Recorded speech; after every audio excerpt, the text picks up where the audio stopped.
What really happened with your host, Mike Rivero. You're listening to the Republic Broadcasting Network, where you'll find out what the Fukushima's going on. And aloha, America. Welcome to our show today. It's Friday, July 10th, 2020. Thank goodness it's Friday. Thank goodness it's Friday. Thank goodness it's Friday. And by way of explanation, the reason we had a sudden replay yesterday where I didn't even disconnect the video or anything, I literally broke a tooth mid-morning, and I had to go to the dentist for an emergency repair because it was doing what broke teeth do, and it was hurting like all get out. And that's the reason we had to put a replay on that. But I'm all glued back together, at least for the moment. And so today's show is live. All right, so we have got a lot of stuff to talk about, and we're going to play the same rules again. I'm going to talk until I run out of news. Then we're going to open the phone lines. Hour number 2, the lovely Lady Claire will be joining us with her unique perspective on the world. So let's get right into it. First of all, if you're an astronomy buff like me, there is a new comet in the sky. It's called Neowise, and it's the brightest comet in years. Some are saying it's the brightest comet since Hale-Bopp. And at the moment, it is an early morning object. You get up about 4 o'clock, and it's off to the northeast. Roughly the same level, well, depending upon your latitude. It's basically north of the planet Venus, which is an easy mark. And we put a link at whatreallyhappened.com that goes to an article with a bit of a map. Now, toward the end of this month, it's going to become a sunset object. It's going to swing over on the other side of the sun, and you'll be able to see it in the evening. It's naked eye visible, better in binoculars, better still in a moderate-sized telescope. So that's something that something exciting to do with the kids, you know, when you can't go to the swimming meet or anything else with all this COVID-19 stuff. Stay home and get into astronomy. All righty. Let's talk about Ghislaine Maxwell, or however it's pronounced here. And I keep hearing different people calling and say it's the pimp. Let's talk about the pimp. Okay, feds are so worried the pimp might kill herself in jail. They have given her paper clothes and taken away her bed sheets. Yeah, okay. And then there's another story. Official feds feared Epstein confident might kill herself. They're telegraphing this already. You know, Maxwell suicide. It's almost like a neon billboard. She's going to kill herself. She's going to kill herself. She's going to kill herself. Apparently, back in 1996, one of the victims of Epstein and Maxwell actually went to the police. And this was Maria Farmer. She said she told the FBI and the New York Police Department in 1996 that Epstein and Maxwell had sexually molested both her and her sister. She also said that Maxwell had subsequently threatened to destroy Farmer's artwork when Farmer fled after she was allegedly abused. The NYPD referred her to the FBI regarding allegations of assault. Nothing was ever done. And reporters were asking the NYPD, why did you not follow up on this? Back in 1996, the attitude basically was, if a woman is complaining about abuse, you do something about it. And the official response from the NYPD is no comment. So somebody was protecting Maxwell and Epstein all the way back in 1996. And again, it's sounding more and more like he's somebody's intelligence operation. By the way, Alan Dershowitz is in Epstein's little black book. More and more names are leaking out. And of course, they're all denying that they did anything. He just collected important people, and I'm an important people. And that's why my name is in the book. And let's be honest, you know, Epstein did invite people to his little island getaway for purposes other than having them seduced by an underage girl like Stephen Hawking. He just wanted to say, Stephen Hawking's been here. A little bit of vanity here. Now, interestingly enough, there was a Reddit account which quit working literally the moment the pimp got arrested. And they're wondering if this was her account under a false name. And whoever was running this Reddit account posted about everything from Israel to legalization of child porn. This thread ran for 14 years and then fell silent on her arrest. Media gets you over time. All righty, getting on over to Michael Flynn. The judge in the Michael Flynn case, Emmett Sullivan, the one who is ignoring the appeal court recommendation to dismiss the case, has asked for a full U.S. Court of Appeals review to rehear his case against the dismissal of prosecution. That means all the judges in the appeals court, not just 3, but all the judges. Now, this petition for rehearing comes after a 3-judge panel on the D.C. Circuit granted Flynn's petition for a writ of mandamus on June 24th, directing Sullivan to dismiss the case. A writ of mandamus is a message to the court: you must do what you have to do. You can't just sit on it and draw it out anymore. And so we'll see what's going to happen there. But at this point, the full appeals court is saying we may not hear this until after the election anyway. So it's a moot point.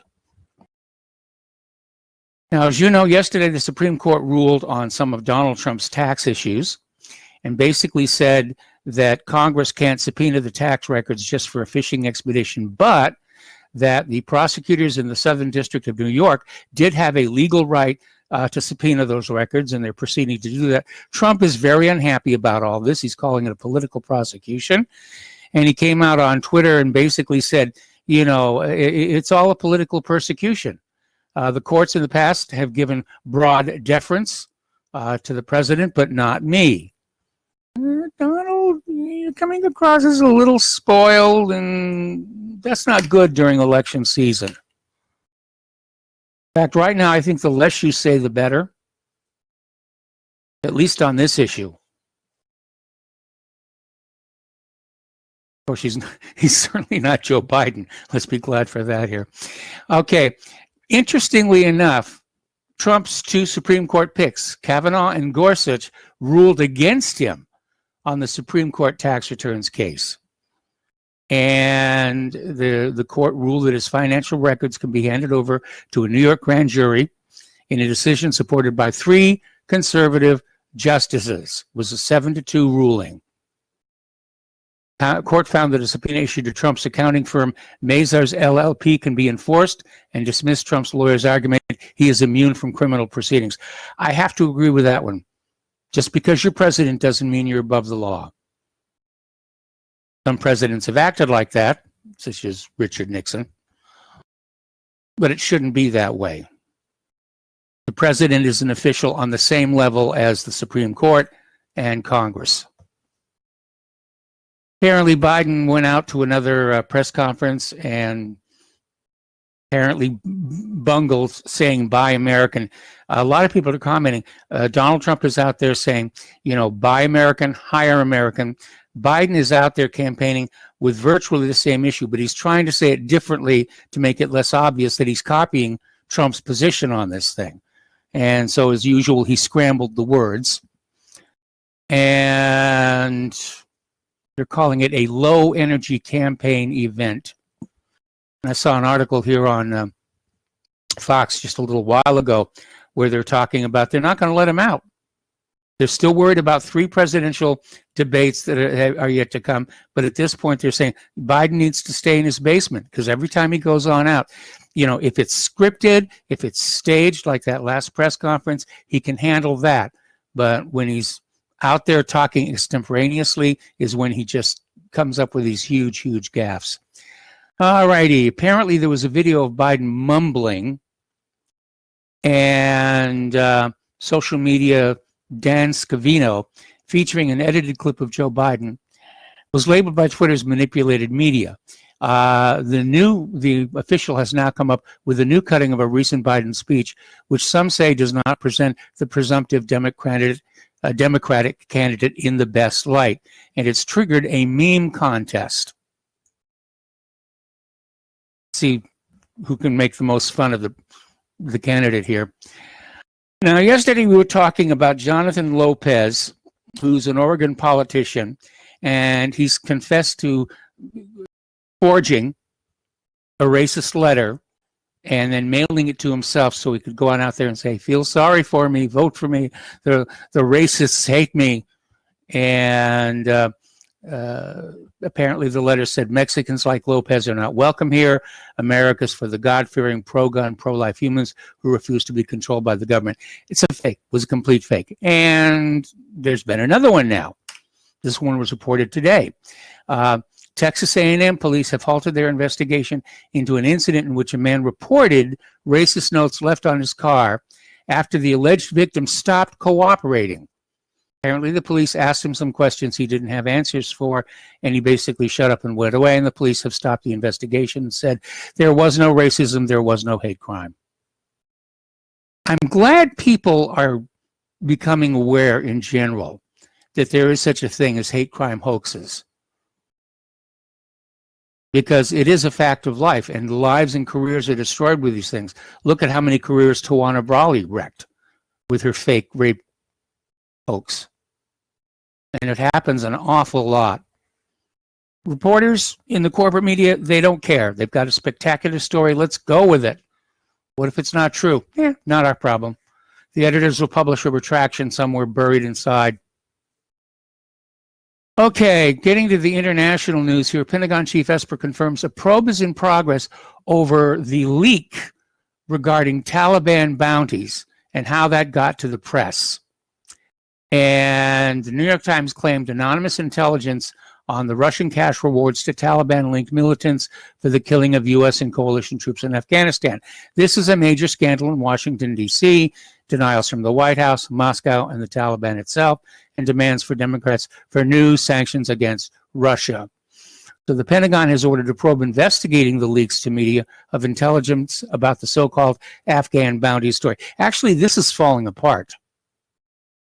This is another Russiagate. It's another made-up story. Didn't last all that long, did it? These days, the lifespan of a government lie can be clocked with an egg timer. Down in the Florida Keys, they've had an outbreak of dengue fever. They've just marked their 11th case. And I guess for the Florida Keys, that's a really serious situation. But they've got dengue all over the Pacific. It's in Hawaii on the Big Island. It's down in Tahiti. I remember I flew down to Tahiti, and only when I was getting off the plane on the tarmac was there somebody saying, by the way, you might get exposed to dengue fever here, which didn't happen. I did get a minor case of it on the Big Island, Hawaii. And dengue is kind of funny that way. Most of the people who get dengue aren't aware they're sick. They're not symptomatic. And then there's about another 25% who come down with like a mild flu.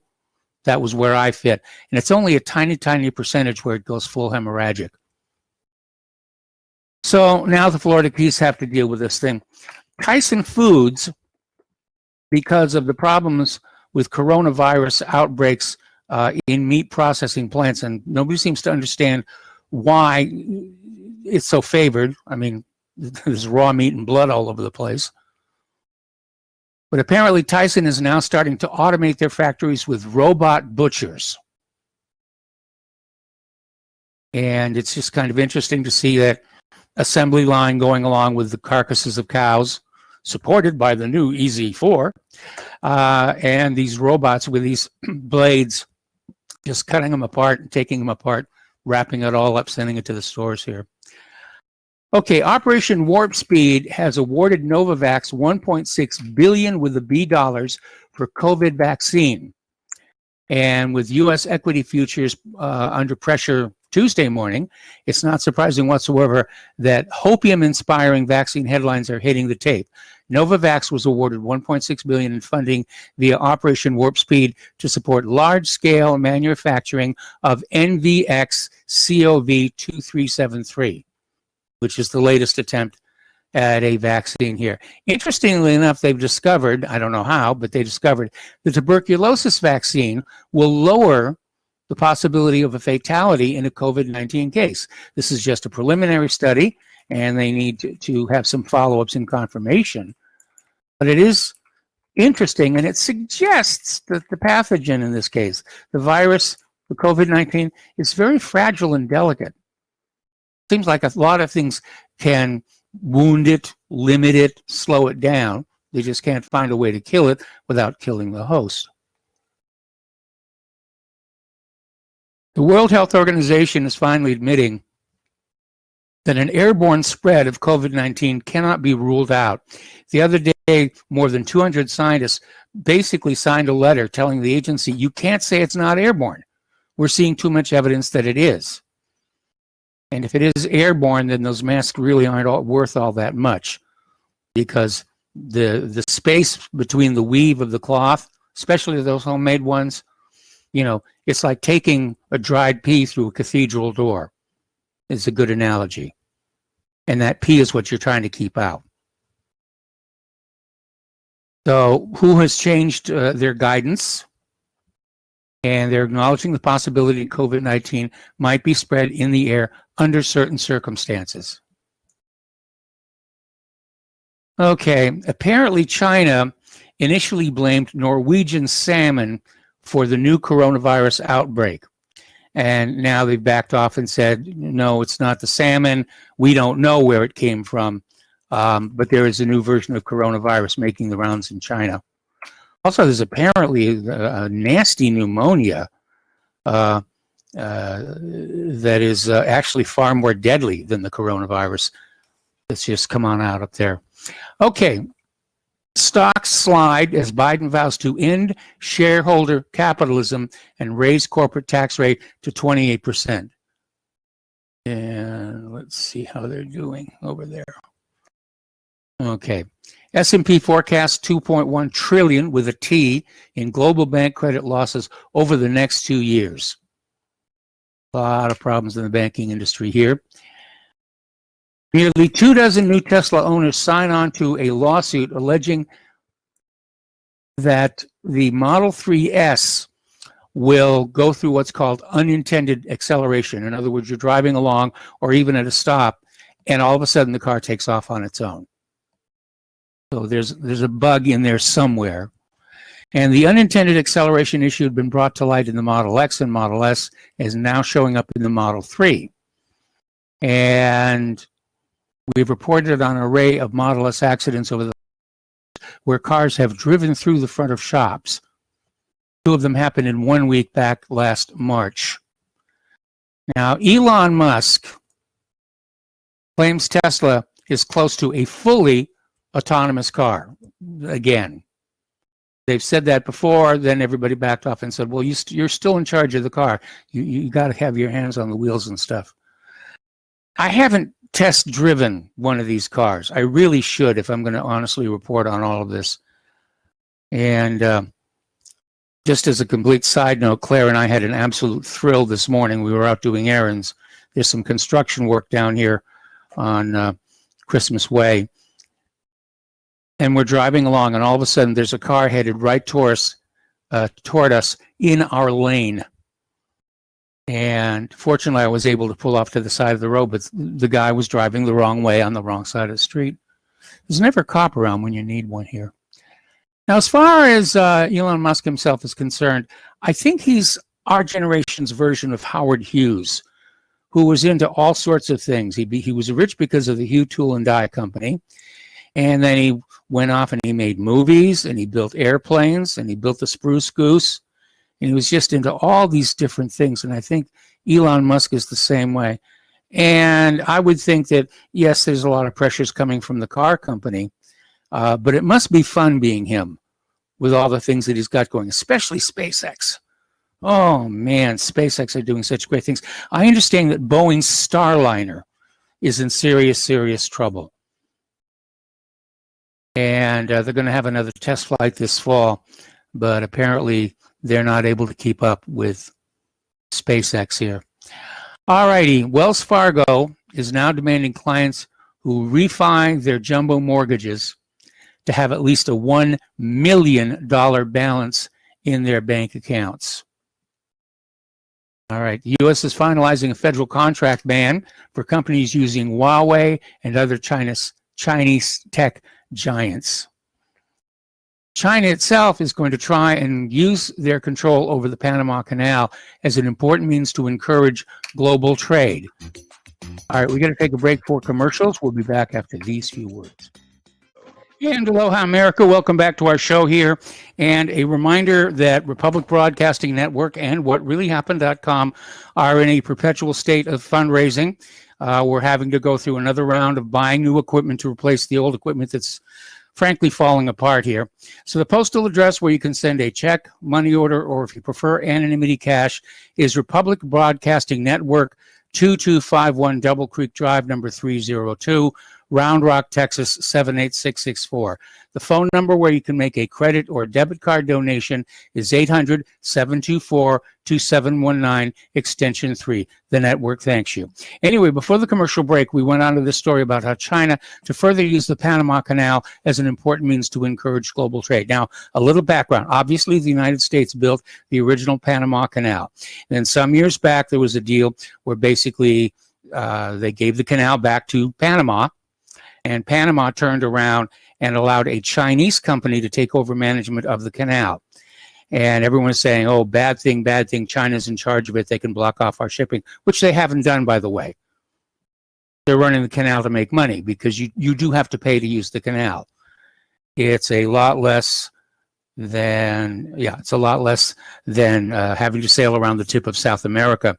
And the Chinese have built a new canal parallel to the old one that is considerably wider.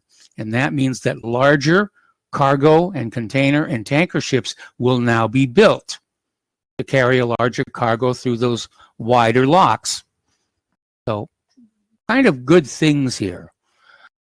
Anyway, when asked about the canal's significance to China, the spokesperson's office said it connects the Atlantic Pacific Oceans, the East and the West. This is of great importance for water transport and the economy. Adding, the Chinese people have long-standing ties with the Panama Canal, as many ethnic Chinese people participated in its construction, expansion, and administration. So there's that. Almost 50 million Americans have now filed for first-time jobless benefits since the lockdowns began. And yeah, that's a lot. That's a lot. First time. Worked their entire life, the first time they're having to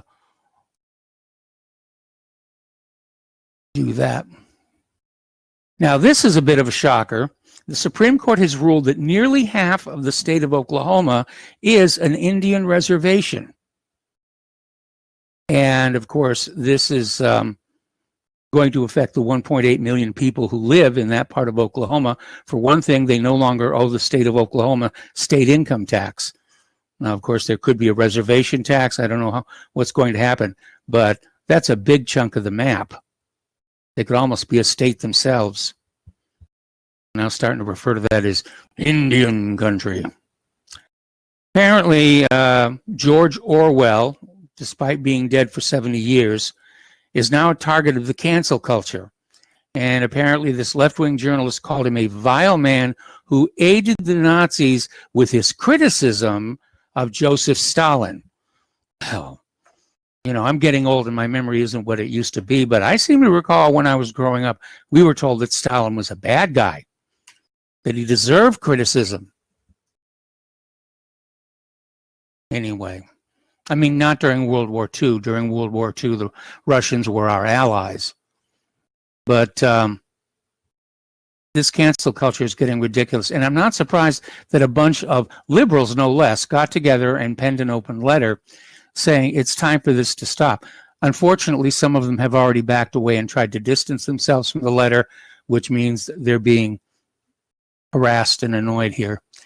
Okay, here's another good one, and it proves what so many people are saying. The people with all this cancel culture and knockdown things, they don't know American history, because Black Lives Matter supporters have vandalized a statue outside a black church in New Albany, Kentucky. The church has been there for 170 years. It's the Second Baptist Church, and the statue is of a former slave, Lucy Higgs Nichols, who escaped slavery, carrying her baby.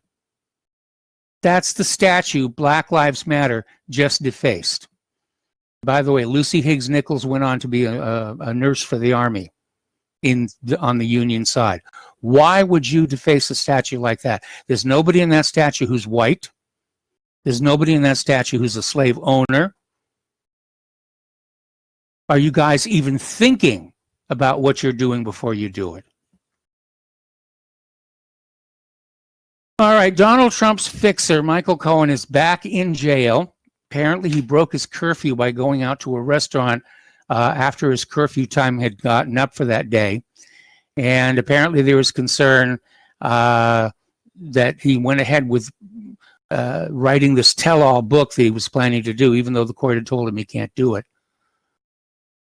So he's back in jail for right now. All righty. Now, here's something that long-term listeners, readers will know already, but Russia's top security official says the United States created and nurtured the Taliban militant group in Afghanistan in a decade-long covert operation. Frankly speaking, it was the United States that laid the foundation for the Taliban movement. Head of Russia's Security Council, Nikolai Patrushev, said in an interview, "Yeah, we knew the Taliban was originally working for the United States." All right, we got to take a break for commercials. We'll be right back. Welcome back to our show here. So we're talking about this interview that was given by the head of Russia's Security Council, Nikolai Patrushev. And the interview was given with the Argumenti Fakti Weekly last Tuesday here, basically saying that the U.S. created and nurtured the Taliban. Well, the U.S. has done that many, many times before, not just with the Taliban, with ISIS, with Al-Qaeda. The U.S. loves to create the enemies that they use to justify invading other people's countries. You know, oh, there's Al-Qaeda over there. We've got to invade. Got to save this country from Al-Qaeda.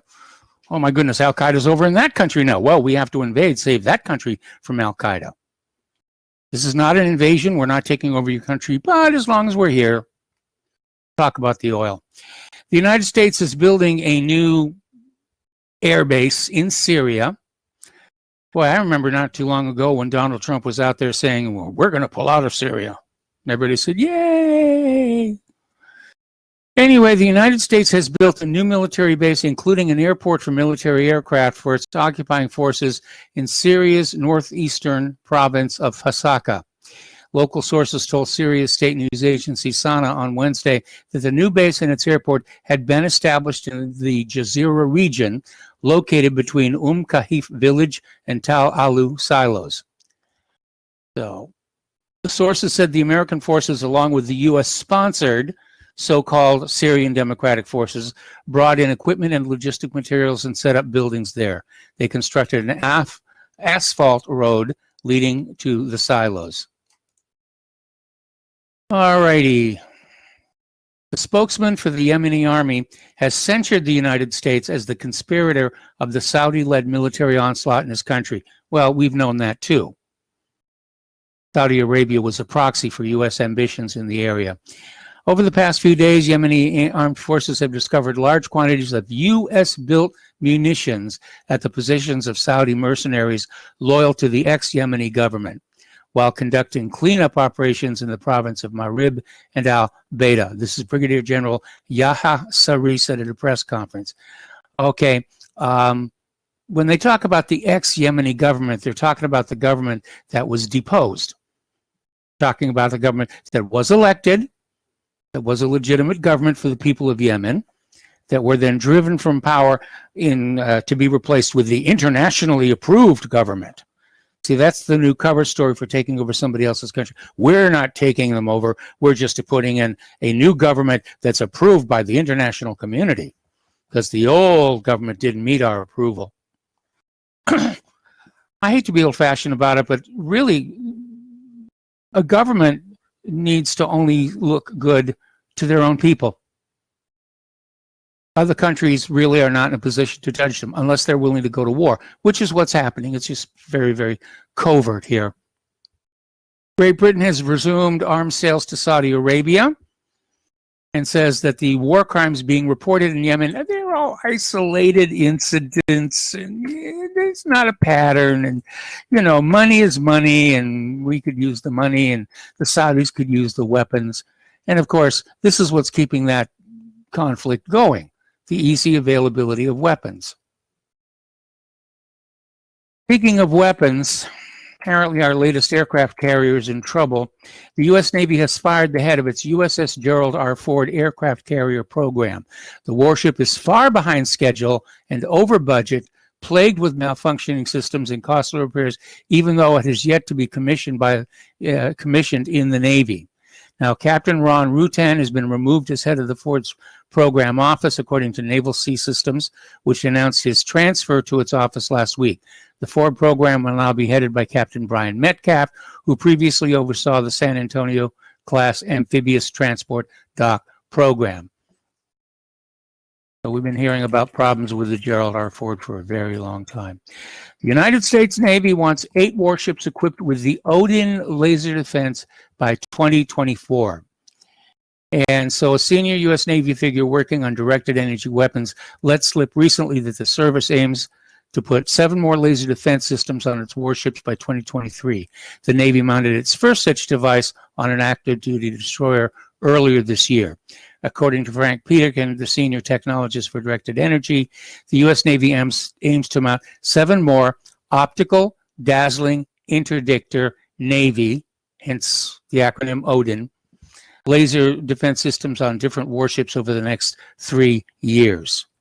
Interesting that they call it a dazzler, and no doubt it is, but it seems to indicate that it lacks the power to actually visibly bring down, for example, an incoming sea-skimming missile.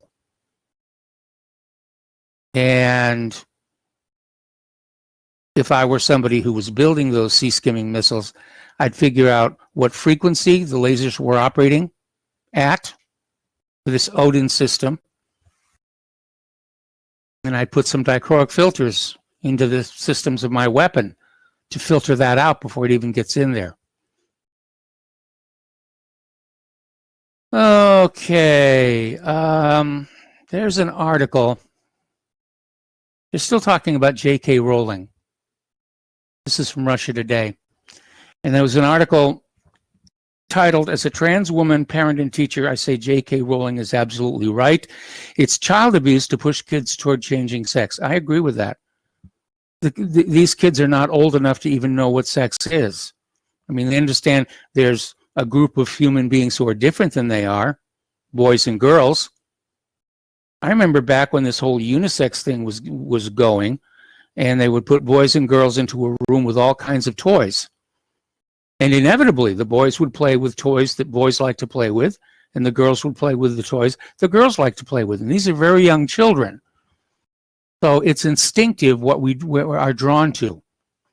The guys drawn to guns, tanks, boats, planes. And the girls are drawn to more domestic type toys. But J.K. Rowling is right. Boys are boys and girls are girls, and that's it. That's all there is in the DNA.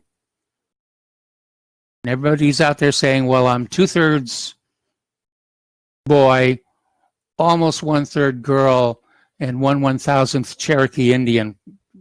They're deluded. They're absolutely deluded. Anyway, but J.K. Rowling is absolutely right. It is child abuse to push kids toward changing sex. Why are you even talking to kids? It is child abuse. Why are you even talking to the kid about this prior to the age of, for example, 18? Let them be children. They only get to do it once. Growing up is a one-way street. They don't get to go back to believing in Santa Claus and the Easter Rabbit and the Great Pumpkin. Okay.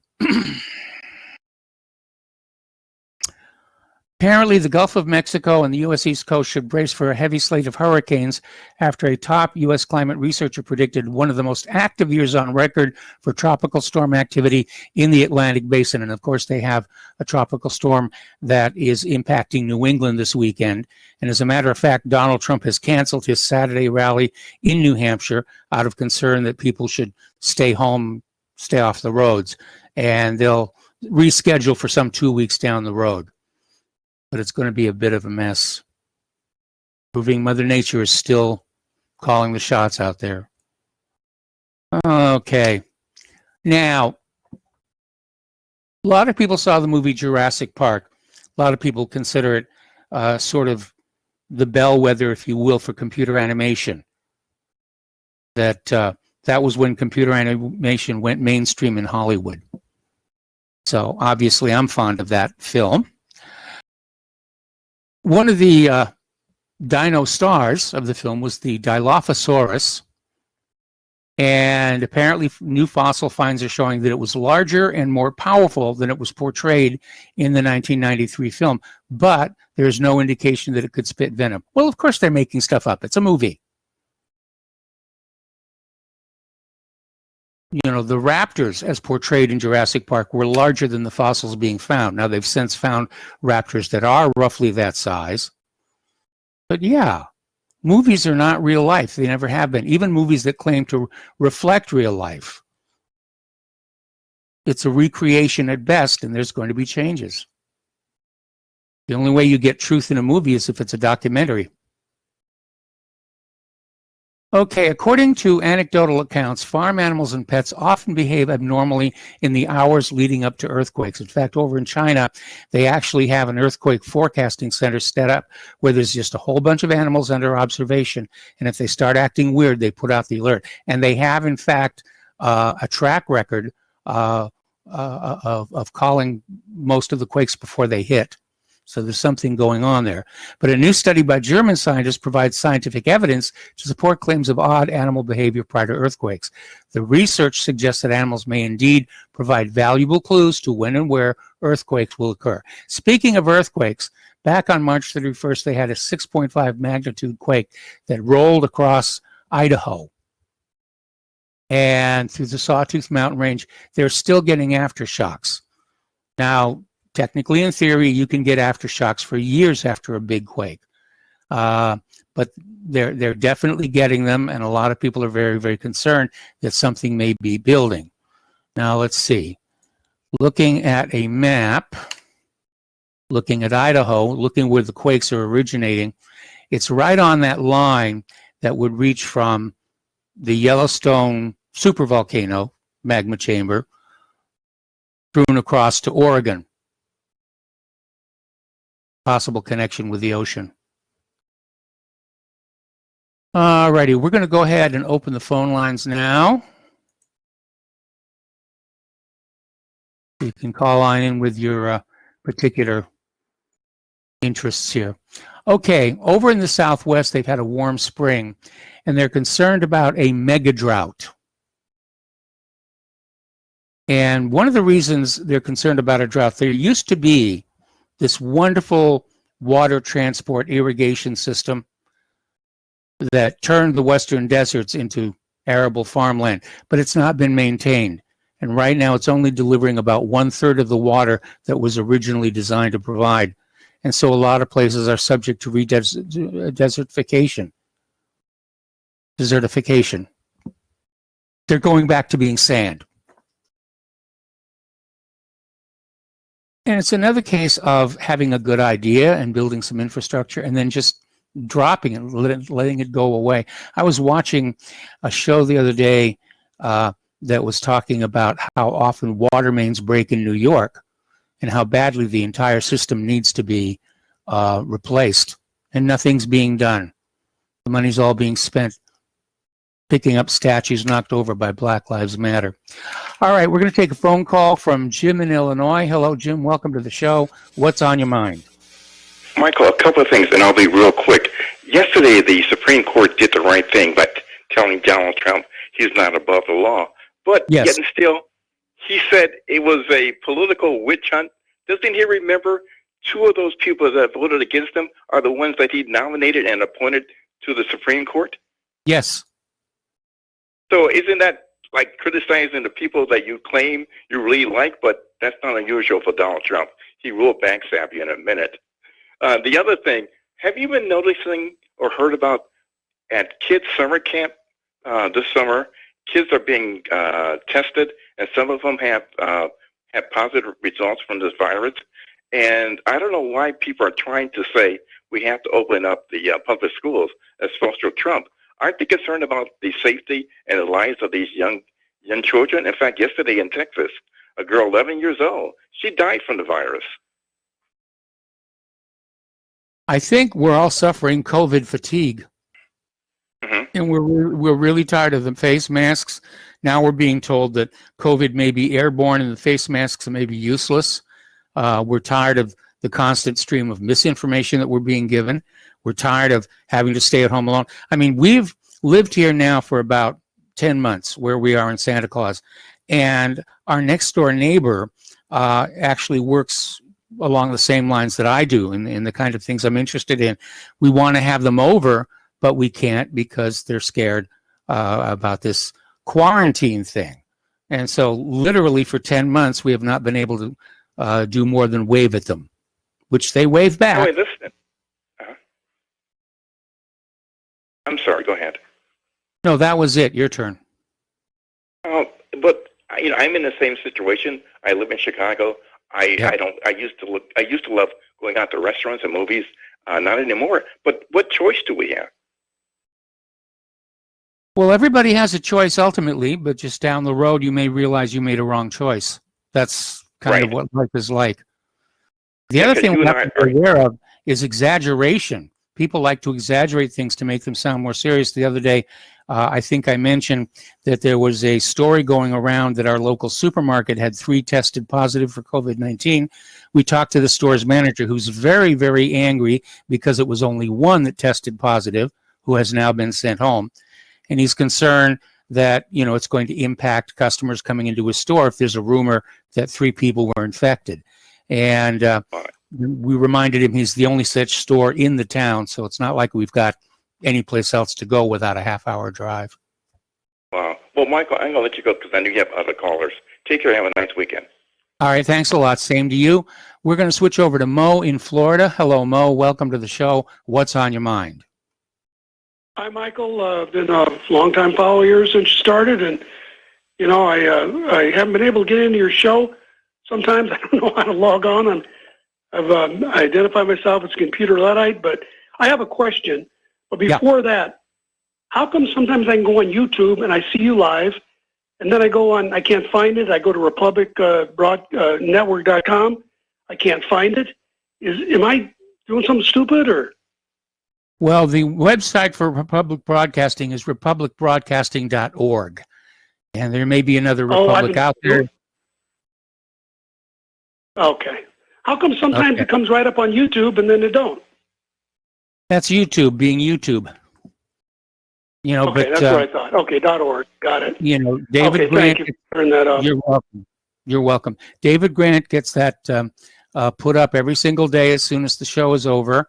And then, of course, there's that other gentleman whose name eludes me at the moment, who's keeping a permanent archive of all. Yes, that's it, Ron Gibson. And so the information's definitely out there, and we're working towards improving the show, the quality of the show, the quality of the feed, and turn it into something a little bit more competitive. I may even get a green screen back here, but. Well, I go on the, your website and it says, click here for the live broadcast. I click here and it goes nowhere. I'll go to the .org now. I mean, I feel stupid. Okay. Well, that only works when the show is live. Well, that's when I usually go. But I'll find it now. If that's what you're telling me. I know you know what you're talking about when it comes to the, IT. You have to, after you click that link, you have to click video. So we got to let you go. Take a break. Welcome back to our show here. We're going to go back to the phones to Dave in Boston. Hello, Dave. Welcome to the show. What's on your mind? Listening to you. Oh, yes. Michael, aloha. Yeah, you're on the air. Yeah, I was listening to your rebroadcast yesterday, and you were talking about the controversy about the name of the Washington Redskins football team. Yes. Yeah. Listen, I suggested a long time ago, Michael, on some other radio show, a local radio show about 2 years ago when this brouhaha first came up. But, Michael, I think there's only one answer that will actually keep all parties happy. And I'd like to humbly suggest changing the name of the Washington Redskins football team. Change it from the Washington Redskins to the Washington Rednecks. How about the Washington Rednecks? Oh, well, I don't have I a think that'll problem, keep and I'm not a football fan. Yeah, I think that'll keep everybody happy, especially the rednecks. You know, let's give a little honor to the rednecks. You know, but you know, on a more serious note, Michael, sometimes the hypocrisy and the double standard that white people just take for granted, and they've just accepted kind of like their second-class status. What I mean by that, you know, routinely in our culture, white people are referred to as rednecks, especially white Southerners, but just country folk and everything are rednecks. Can you imagine, Michael, if white people went around calling black people blacknecks, or if they went around calling Asian people yellownecks, or even if they went around calling Native Americans rednecks and everything, and yet we just where that originated? Huh? Do you know where the term rednecks originated? Was from cheap red bandanas, and when the people working the fields would sweat into them, the dye would come on out and dye their skin. That's where that originates. Oh, okay. I've heard a couple of different stories, but that's one of because when I think of a redneck, I think of all kinds of positive things, just in the sense of just a hard-working guy, maybe the kind of guy that says grace before he eats with his family at night, the kind of man or woman that, you know, when they put their kids to bed at night, says a prayer with them, putting them to bed. You know, to me, I think of all positive things. To me, it connotes a person of people of real character, of real good old-fashioned solid character. That's what it connotes to me. Does that make sense? I think Jeff Foxworthy would have some other definitions of what it takes to be a redneck.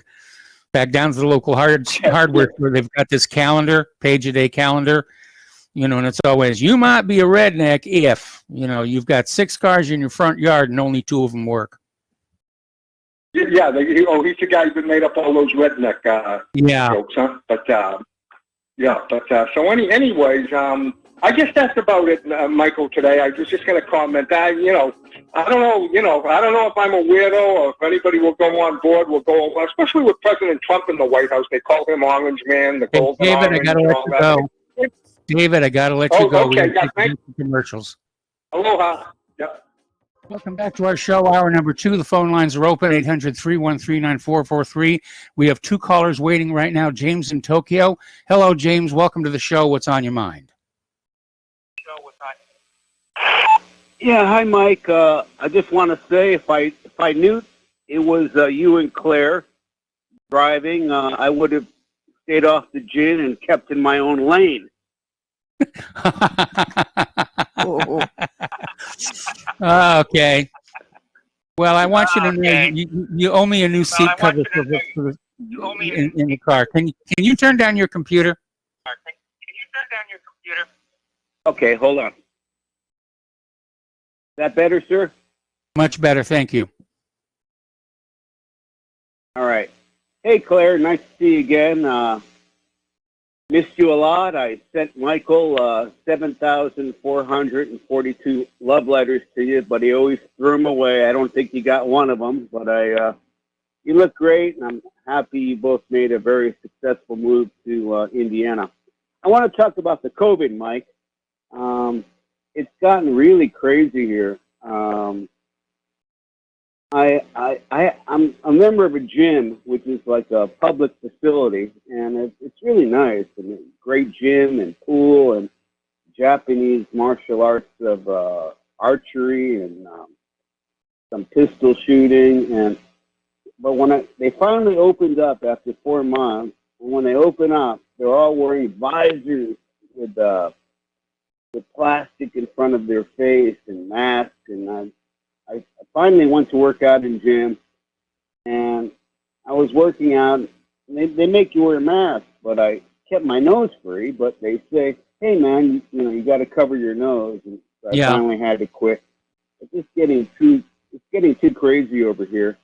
And but other places besides the government-owned facilities, I mean, they're pretty cool. My son was like, he's a Japanese action star, and he's like, "Yeah, Dad, just go to my gym. It's more months. I'm going to pay for it for you." And they're not making you wear the mask or anything like that. But as far as like the street traffic, yeah, everybody here is wearing a mask but I don't think it's because of the virus. It's just Japanese people are very polite. I don't know. How's it over there? Well, it's kind of hit and miss. Some places mandate the masks, and other places it's like they just don't really care anymore. Yeah, it's kind of like I don't know. Here it's like it finally went down to about 50 cases a day in Tokyo, which is a expanded city of 30 million people, and so it goes up to 100 people, and the newspapers are like, "It's a second wave! It's a second wave!" Yes, It's 100 people now out of I think the whole thing is overblown, actually, my opinion. And I don't know, Dustin doesn't think so. I mean, he gets out of the basement and enjoys I just think it's all overblown. Like everybody, is doing this, and you're keeping in your home, you're destroying businesses, it's destroying the entire world economy. And personally, I mean, when I go around Tokyo, I have a mask on my head, but I don't wear it. But if I go into a store, and a lot of the people I know work in these stores, it's all in my neighborhood, like I'll just put it on for politeness. But I'm not doing it I'm scared of the virus.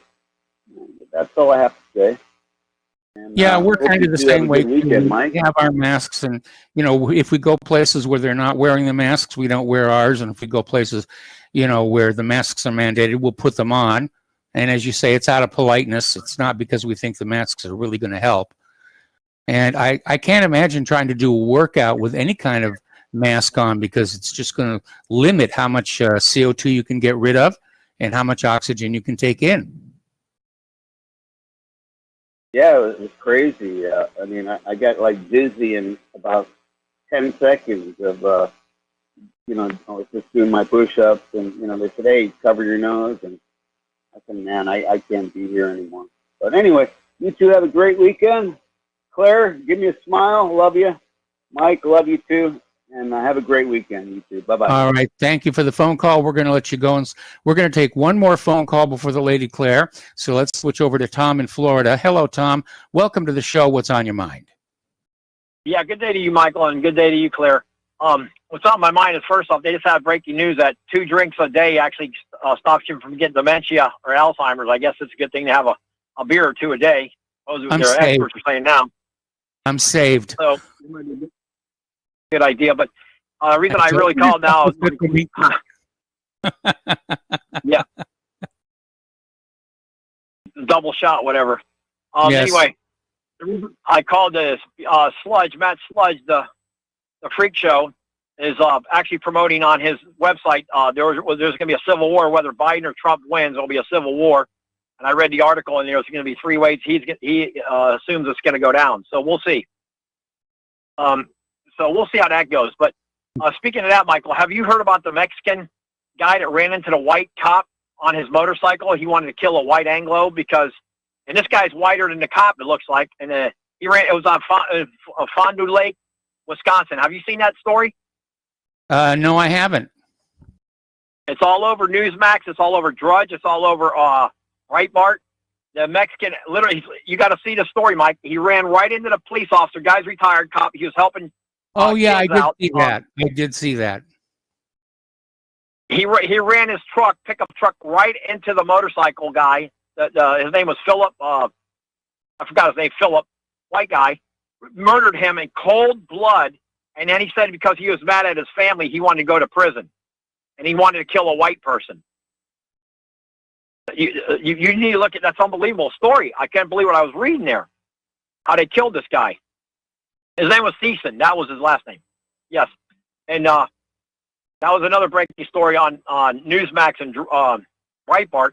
But Michael, the real story of today is: did you hear about the Chinese woman, the Chinese lab technician who was working in Wuhan? Yes. Mm-hmm.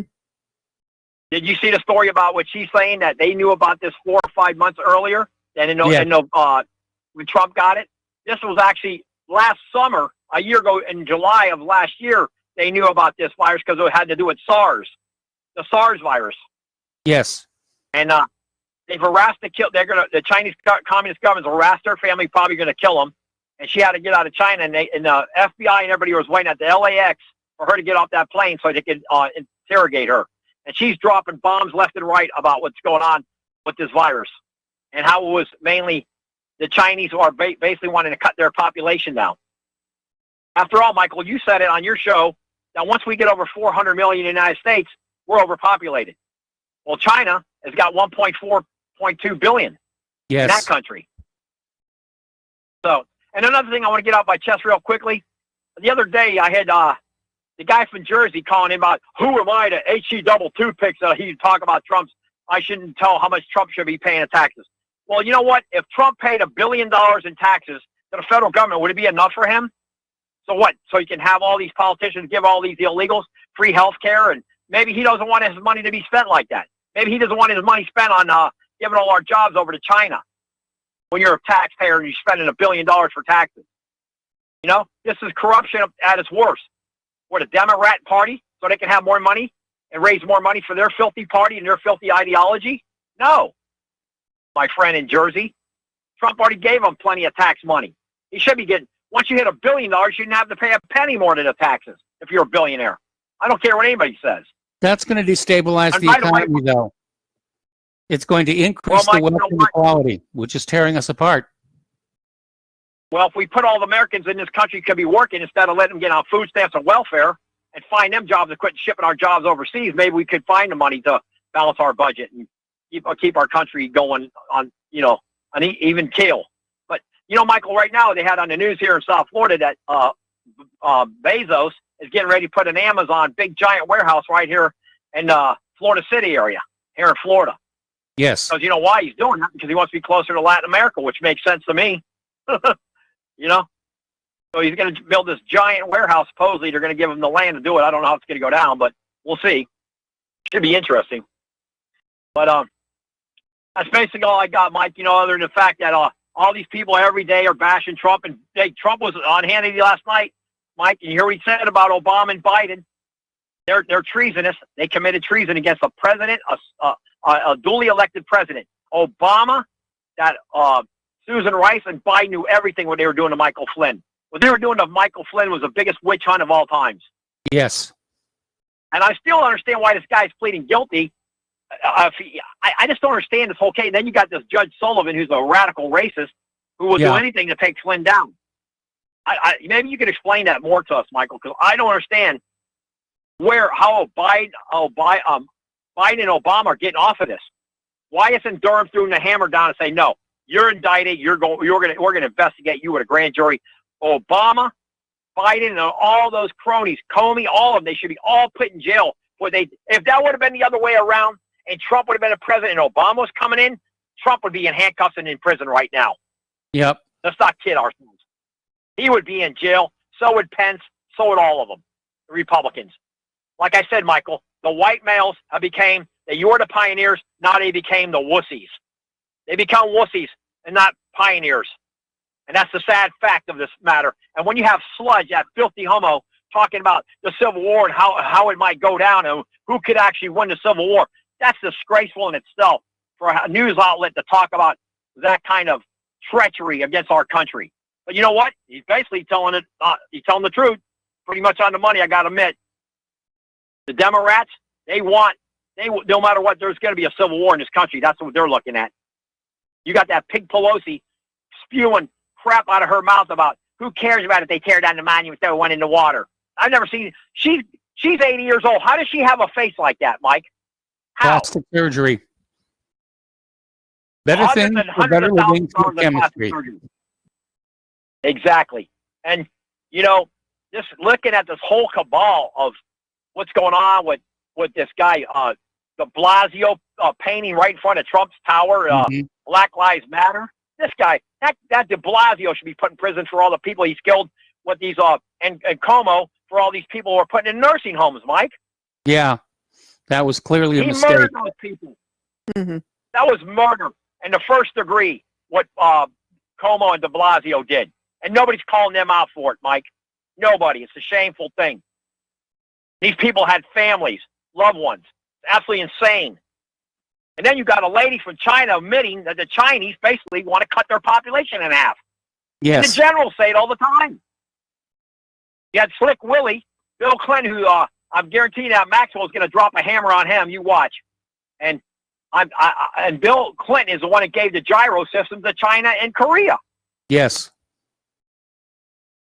Do a study on that. Who was the one that gave the rocketry to the Chinese and the North Koreans? That was Slick Willie.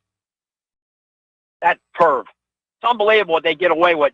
But we'll see how this goes down this election. But I hope, Michael, you have a chance to read Sludge's report about the Civil War that's potentially going to happen here in the next year or so. It's really fascinating what he is putting in his Sludge report. But I don't know. We'll see what happens. As far All as right.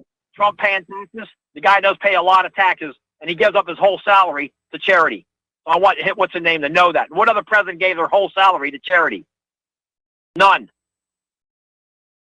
Trump gave his whole salary, the $480,000 he makes, to charity every year since he's been president. And look it up. You don't take a dime from his salary. He's doing the job for free. And actually, I think he fills up Air Force One with his own fuel. I don't know trust about him. that last one. Well, I heard he, what he does with the fuel, he does contribute somehow. I don't know. I heard some story about that. And I'll tell you one thing, Mike. I have a few friends in the military, and they told me the military's gotten a lot stronger since Sortero Hussein Obama was president. Since Trump's taken over, the military really has increased its funding in a lot of ways. And by the way, Trump did I'm give not a sure lot that's a of good the police thing. forces things. I'm sorry? Anyway, Michael, you have a wonderful weekend. Have a great weekend. All right, thanks an awful lot. We're going to let you go here. We're going to close the phone lines for a little while. And for those of you watching on YouTube, this gorgeous creature sitting next to me with a brand new bracelet, show him the bracelet. There's the bracelet. Okay, is the lovely Lady Claire. And Lady Claire, what's your first story? Well, the first story, it's kind of a follow-on to what Tom from Florida was saying. And I have to ask, Michael, with our military, I think we need perhaps more controls rather than less on the amount of spending, because the House Armed Services Committee, figuring that no one was paying attention in the middle of this pandemic, has just approved a huge military budget and more war in Afghanistan. And so while a lot of the country is just really struggling with COVID-19 and an unemployment crisis, and is separately focused on a sustained protest movement against police abuses, a massive $740.5 billion with a B military spending package was approved last week by the Democratic-controlled House Armed Services Committee. The GOP-controlled Senate Armed Services Committee will probably send this bill with little or no changes to the president to sign. Now, apparently, pro-war and militaristic Democrats on the committee joined with Congresswoman Liz Cheney and the pro-war faction she leads to form majorities which have approved one hawkish amendment after the next. I remember the good old days when the Democrats were the party of peace, and it was the Republicans who always wanted to make war. Yeah, I mean, hello.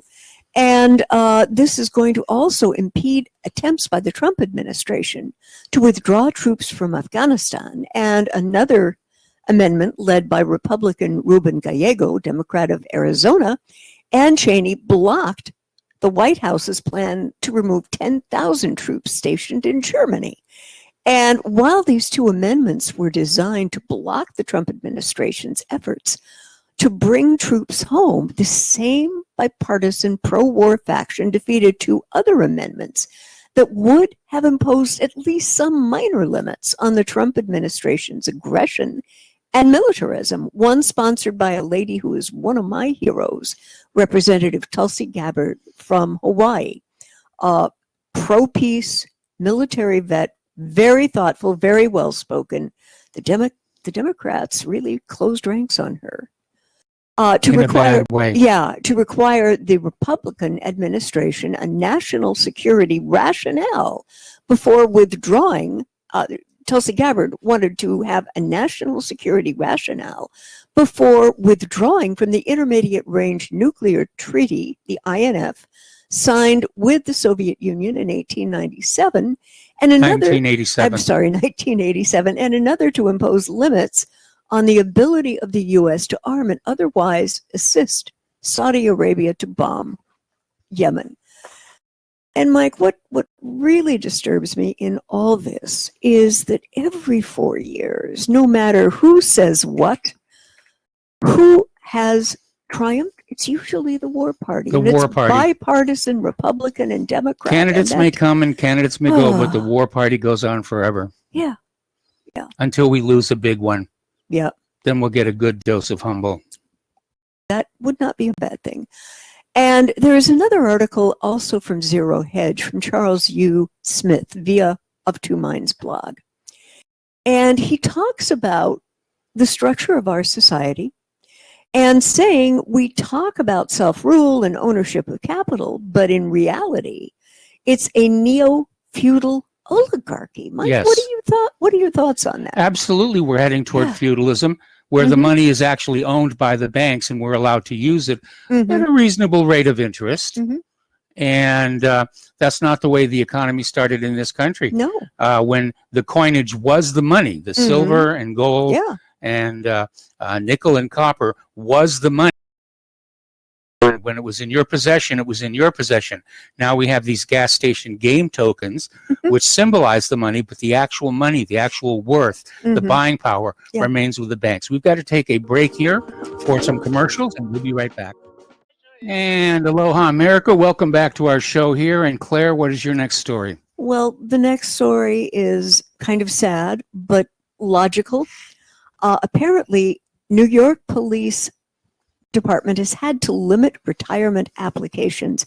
They've had a 400% surge this last week. And they are putting in for retirement faster than NYPD can handle, while citing both a lack of respect and a loss of overtime pay. And this surge has more than quadrupled last year's number as the city grapples with a surge of shooting and a stampede. And there's a stampede caused by a bottleneck that's forcing others to delay putting in their paperwork, officers and officials and sources said. Apparently, Wednesday, 179 cops have filed for retirement between June 29th and Monday, an astounding 411% increase over the 35 who filed during the same period in 2019. And the rush came through the door as 503 cops filed for retirement between May 25th, the day George Floyd was killed in Minneapolis, and July 3rd. It represents a 75% increase over the 287 who filed for retirement during the same time last year. Now, sources said that basically people were dispirited and that due to cancellation of overtime for the workers who process them. And so NYPD has had to limit the number of daily applicants, Well, I can imagine if one is a police officer, looking at the current climate, you'd say, why do I bother? Yeah. You've got rioting in the streets. Nothing's happening to the rioters. We're only supposed to go on out, and arrest people who are defacing Black Lives Matter signs. Yeah. Yeah. It's, there are good cops, and I know because I have a retired one in my family.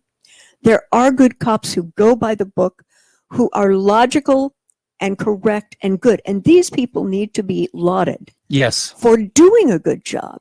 The bad apples, yes, they need to be culled because they're giving everyone. They get all the press. Yeah, they're giving everyone the proverbial black eye, and it shouldn't be that way. You never see a headline in a newspaper, this cop did his job properly for this entire day. Yeah, and and it's incidents like the following, though, that makes people see or think that all cops are bad. They're not. This comes from the Free Thought Project, again, a very thoughtful blog. apparently there was a kid, about 18, Andres Guardado, at no criminal history. Police began chasing him down and killed him last month. According to his family, he was working as a security guard at a repair shop in Los Angeles before police fired 7 shots into him. As witnesses say, he was on his knees with his hands behind his head.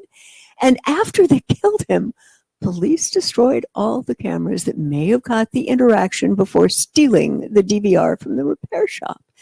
Then, as they promised transparency, they blocked the results of the autopsy from the family. So the family had to do their own autopsy. Mike, this shouldn't be happening in this country ever.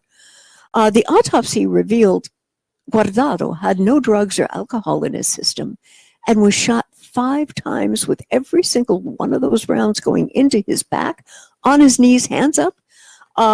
Andres' parents, Cristobal and Elisa Guardado, said the autopsy confirms what they'd known, that he was unjustifiably killed by a Los Angeles County Sheriff's deputy. And they said in a statement, he was a good boy, he was our son, and had so much life ahead of him. He didn't deserve to die this way. But we understand that there is still a long way to go, but we're going to continue to keep fighting for justice for Andres. And hopefully for other people as well, other families who've been through this kind of thing. Mike, I'd like to run a thought by you. Okay. In both teachers' unions and police unions, it's very, very hard to get rid of the bad apples because of the unions. What are your thoughts on that? Well, when teaching went from being a profession to a trade, when they allowed the teachers to unionize, we saw the quality of education in this country decline. Yeah. And the same thing, anywhere there's a union, the bad apples are kept in, to possibly spoil the rest of them. The question I want to ask is, I want to take a survey of all these cops who've pulled a trigger on somebody without a good reason to do it and find out what antidepressants they're on, because we know from the study done down in Florida that police use far more of these kind of medications than the general population, 3 times as much in fact, and that 25% of police are on some form of antidepressant. And we know from websites like ssristories.org that these kind of medications can seriously disrupt your sense of restraint. Okay. So for this guy to be, I want to know, what are they on? We got to take a break for commercials. We got callers waiting on the line. We're going to open the lines and we'll be right back. If you got the money, honey, we got the bombs. We'll plant 'em anywhere you like and blow up anyone. Whip this world into a frenzy, killing babies, dads, and moms. If you got the money, honey, we got the bombs. If you got the money, well, we won't say we did. The towers in New York. Welcome back to our show here. The phone lines are open, 800-313-9443, and we're going to take a call from John in California. Hello, John. Welcome to the show. What's on your mind? Hello, Michael. Can you hear me? I hear you. You're on the air. Okay. Thank you. You and Claire, God bless you both that you're still on. Claire, I'm glad you're back. I love listening to you. Quick thing. The Washington Redskins. I have another name you want to call them? Call them the Washington Redlegs. Now, the reason for that name, there was a book that I read way back when there were whites, mostly Irish, Scotch, by the English, that were slaves in the Caribbean, I think mostly in Barbados. Yes. Some that survived and I think are still there were called the Redlegs because the sun made their legs red. And I'm studying that possibly some of on my father's side were from Ireland, might have been slaves down there. So that's my take on that. As far as law enforcement goes, I'm tired of what I feel all these people want to retire. I don't blame them. I think they're getting the bad rap. Like I said, the bad apples, that take care of them and swiftly and quickly. And as far as the sheriffs go, and I know they follow under the Constitution because the sheriff is duly elected and not the police chief. But there's also a lot of problems where I've seen where sheriffs who've killed people, yes, all kinds, and they're not reported. They're not reported in the media, so that does happen. But it is a possibility. If you wanted to just, okay, we're going to disband the police, fine. We'll make them all sheriff's deputies, fine, but they observe the Constitution. What do you think of that, Mike? Well, it sounds like a workable plan, but workable plans only work if the individual people involved in them are going to stick by the rules. And sometimes, especially with law enforcement, you'll get the occasional bad apple who doesn't really care about the rules. They've grown up on TV shows about daring do and police officers kicking in doors and, just blowing some bad guy away without justification. And they think that's what the job is going to be, and they think that would be fun. And that's the attitude they take in. I have a half brother who was once a sheriff's deputy, as a matter of fact, and he wasn't shy about saying that he was just waiting for an opportunity to kill a black guy. And it sort of worried me that he was out there with a gun and a badge. Fortunately for the black guys, unfortunate for him, he suffered an accident to his hand and was taken off active duty. Yeah, well, that's true. And lastly, about the unions, what's happened, a lot of these, at least in trades, we thought unions were good trades because they had somebody that trained them to do a job. Yep. Now you see them now. I was a member of the SEIU when I was a school bus driver back then, and that was our union. And all it was is they were just unionizing public employees and nonprofits, and that's all they cared about. They had no promise that they'd give you a trained person or somebody that didn't take drugs or alcohol. No guarantees. All they wanted to do was get the power. And I read today, I still get a newsletter, but I'm retired, that they're going for Joe Biden, which I'm not surprised. But then again, they said, well, there's these brain dead people, and all the pictures they're showing are women going for that. Well, how much do they know what Joe Biden has done to women? So, that's no help. Anyway, thank you both. God bless you both, and take care. All right, we certainly will. Thank you for the phone call. We're going to switch over to Mark in Florida. Hello, Mark. Welcome to the show. What's on your mind? Hey, what's up, Mike? No, actually, it's Mark in North Carolina. But anyway, I just want to say a comment on what you were talking about police and being on SSRIs. Yes. Look, I think anybody in a job where you are authorized at times to use force, even deadly force, and carry a gun, even if you don't carry a gun, you should not be in a job like that. If you're that crazy, you shouldn't be hired in the first place. And if you become that crazy while you're on the job, your butt should be fired, period. If you cannot control yourself and you have to have these horrendous drugs, you don't belong on the job. The other thing is, too, is alcoholism is very bad among police, and it's not because of the stress of the job. It's because a lot of these guys like to drink. A lot of them were drinkers before they even went in a job. And, they should, again, if you're a lush, you shouldn't be a policeman, or you shouldn't have any other job like that. I even would go as far as I don't want to see truck drivers on SRIs for the obvious reason. When you go barreling down the road on an 18-wheeler and and you're on psych meds, that's not a very safe thing. Wouldn't you say so, Mike? I would definitely say so. Well, before you go to the comment here, there are several states right now where when you fill out the application for a gun permit, they now ask you, are you on any kind of antidepressants? And if you answer yes, you're not going to get that gun permit. And you know what? For once, I'm totally Second Amendment. I believe in constitutional carry. But in that case, if you're that crazy already, you don't need a gun. Matter of fact, I don't even know if you should get a driver's license. You certainly shouldn't be driving a truck. Okay? Maybe that's what happened to that guy who almost rammed us this morning. Oh, that was scary. Yeah. I mean, and the other thing, I just want to comment to Tom in Florida. No, we don't need a bigger military, and that's why. And I don't compliment Trump for so-called strengthening the military. You just put more money into it. You didn't really strengthen it. That's a bad thing. If anything, the one halfway decent thing Obama did is I think he did lower the military budget to a degree. We don't need this big of a military. We could cut that military by 3/4 and still be able to defend this country, and that's all we should do. We don't need an empire. And that's it, Mike. Thanks.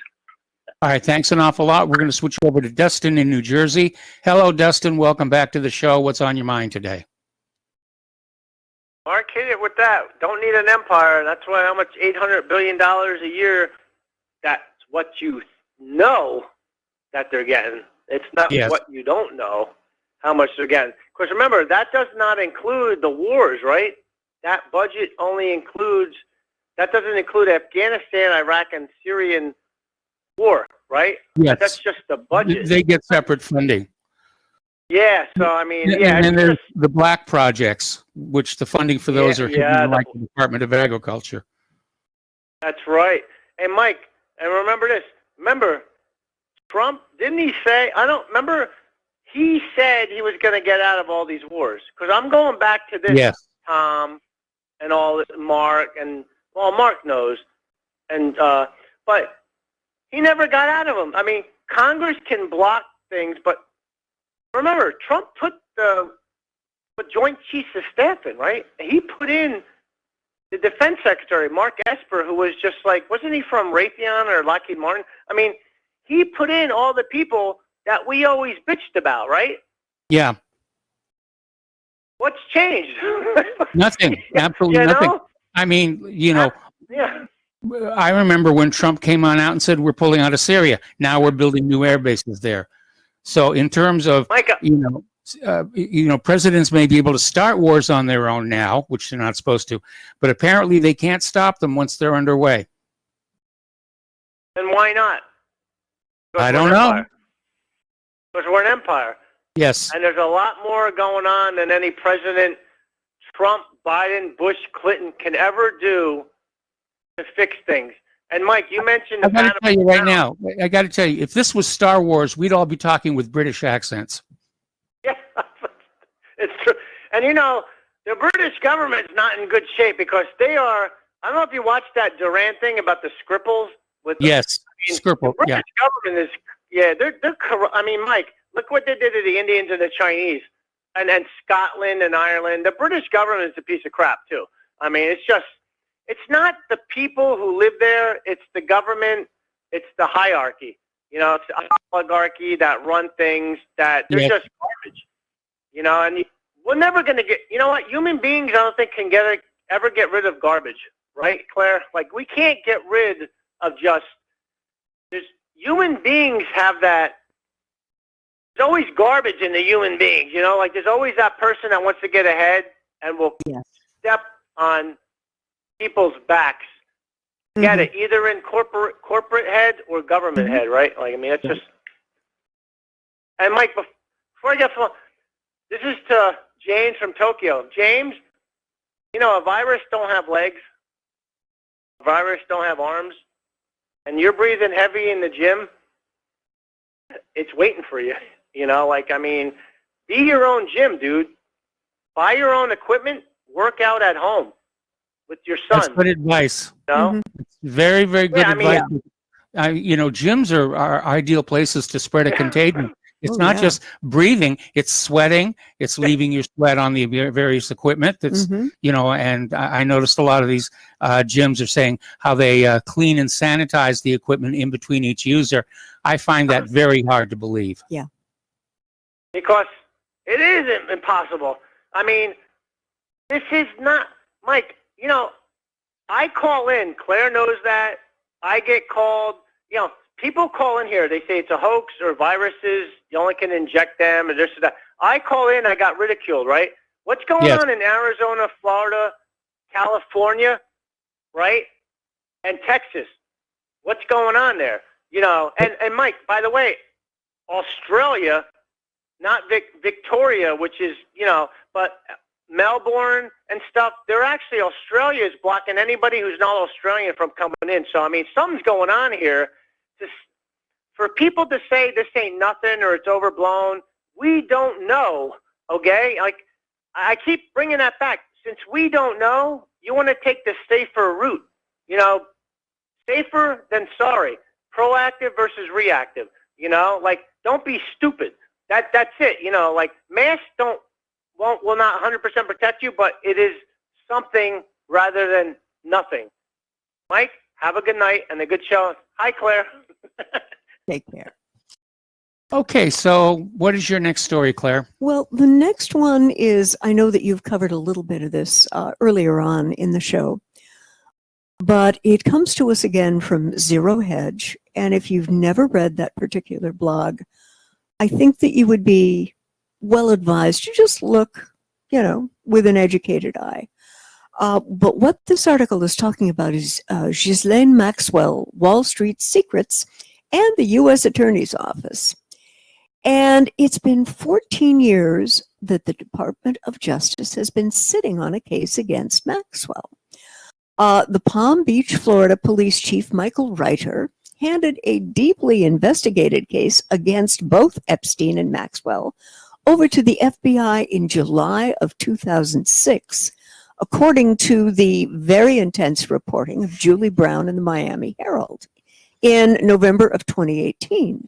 Now, Brown indicated that it just took 8 months of FBI interviews for the U.S. Attorney's Office in Florida to have a 53-page, that's pretty lengthy, a 53-page federal indictment ready to file against Epstein involving sexual assaults against dozens of underage girls. But the indictment never got filed. Imagine my shock. A deal was worked out by then U.S. Attorney Alex Acosta and Epstein's well-connected lawyers.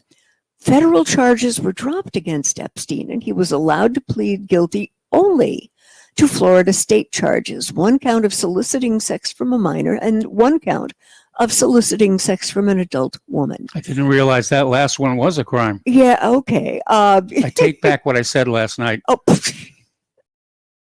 Epstein was able to serve just 13 months in jail while also given a work release program to sit in his well-appointed office 12 hours a day and driven around by his chauffeured limo. The deal was so outrageously constructed that it denied his victims knowledge of the terms of the deal. I remember when they found out. And it was only because of the public outrage that was unleashed by Brown's reporting in the Miami Herald and her own very emotional personal video interviews with Epstein's victims that finally the Justice Department was forced to bring new charges in 2019. Now, these charges were brought by the U.S. Attorney's Office for the Southern District of New York, the same office that just indicted Maxwell. Now, apparently, there was an earlier attempt to shame the Justice Department into action in 2016. Now, there's a very well-known and best-selling author, James Patterson, working together with John Connolly and Tim Malloy, who released a detailed investigative book on Epstein titled Filthy Rich in October of that year. Now, the book mapped out in detail Epstein's sexual assaults on young girls and the corrupted process involving the Justice Department that got him off the hook for his serial crimes. Patterson included a July 24th, 2006 letter that Palm Beach Police Chief Michael Reiter sent to the parents of a young girl who accused Epstein of assaulting her when she was 14. Reiter wrote the parents, "I do not feel that justice has been sufficiently served by the indictment that's been issued. Please know that this matter has been referred to the FBI to determine if violations of federal law have occurred. In the event the FBI should choose to pursue the matter, the Palm Beach Police will assist them in their investigation of potential violations of federal law." But before Epstein could be brought to justice and witnesses called in an open public trial in the matter of the Southern District of New York, he allegedly died under some very suspicious circumstances in a federal prison in New York City. The death was ruled by suicide by the New York Medical Examiner. So what is the deal for keeping Maxwell alive and safe by the U.S. Attorney's Office in the Southern District of New York? And why, Michael, has she been moved in the very same prison system, this time at the Metropolitan Detention Center in the Sunset Park neighborhood of Brooklyn? And a lot of powerful Wall Street people would certainly love for this case to go away. Not just Wall Street. Wall Street. I don't think Maxwell's going to make it. They're already telegraphing suicide. Yeah. They're pre-selling the cover story. Yeah. Anyway, listen, we're almost out of time here. I'm going to grab 2 more phone calls. Okay, great. Miles in Maine, I'm going to have to take you through in fact, we're going to kill the last commercial break. Miles in Maine, what's on your mind? How are you, Michael? Yeah, I just wanted to remind us that 99% of the people are being cured from this. And so we do know that it's hoax. We do know that it's nonsense. The only people that don't are, I guess, people that are way behind the curve, Dustin, because it's pretty obvious and clear now, what this is about. It's your general flu virus. There is a virus. It's a flu virus. And it does assault the elderly, the compromised, and those kind of people. And we do know that. And anything other than that we know is a hoax. And it's designed for our consumption. It's designed to do things like it's doing to you, who I don't know why you would ever believe the authorities' word. You were always opposed to that. Now you believe everything they say. I don't understand that. But, if you want to curl up in your house and get in a ball and get in a bubble and put on your mask and put on your gloves and jump in a jumpsuit and whatever you want to do, I think you should do it.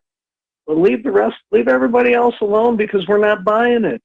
Most of this planet's not buying it anymore. And it's getting more and more exposed anyway, so every day. So whatever you're believing, you go ahead and continue to believe. But you know what?